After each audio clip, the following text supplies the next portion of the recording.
медицинска и естетска хирургија. Медицината ти наметнува можности да праќаш огромни суми на пари за да го решиш несовршенството на тебе, кое што всушност е дел од твојата душа и личност. Значи, одиме против Бога за да ние се допаднеме на светот и се прилагодиме на светот.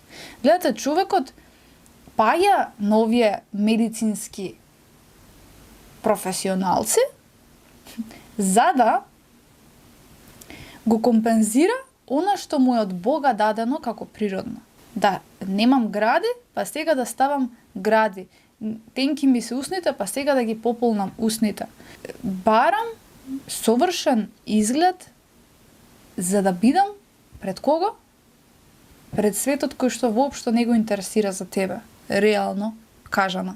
Тука спајаат и солариумите за сончање, не знаеме, па тие колку зрачат на телото, какви УВ зраци се впуштаат во телото, кое што може, и мислам дека има такви истражувања дека влијаат на создавање канцер. Канцерот се создава од духовната болест. Човекот што е оддалечен од Бога, а сите овие надворешни дополнителни нешта само го дополнуваат тој канцер, го поттикнуваат да расте и да се шири.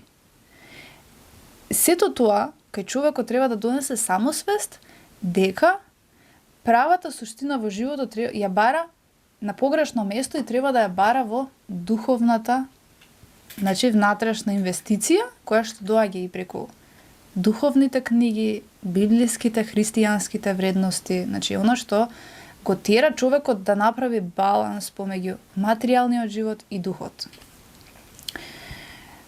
Понатаму тука спаѓа ринопластика, операција на нос, липосукција, отстранување на масни наслаги, зголемување на гради, силиконски импланти, подигнување на лице, фейслифт, трансплантација на коса, операции на очни капаци, солариум, спрейтен, тетоважи, пирсинг, исто така спаѓа. Јас имам тетоважи, денеска не би ставила ниту една тетоважа. Стојам и го кажувам тоа, меѓутоа, ете, тоа е еден дел од мојата животна лекција и мудрост која што сум ја разбрала на подоцни години. Анти-ејджинг индустрија, колагенски суплементи, анти-ејдж креми, серуми, витамински инфузии за подмладување и така натаму, и така натаму. Сакам да ги споменам за да отприлика имате самосвест каде тие се јавуваат. Немаме потреба ништо од тоа. Човекот нема потреба, бидејќи човекот е Божјо дело, Божјо создание, кое што го создал онака како што треба да биде врз основа на неговата душа и свест. Човекот како што расте во свеста, во знаењето, во широчината на личноста, тој така внатрешно зрачи и дури изгледот му се менува.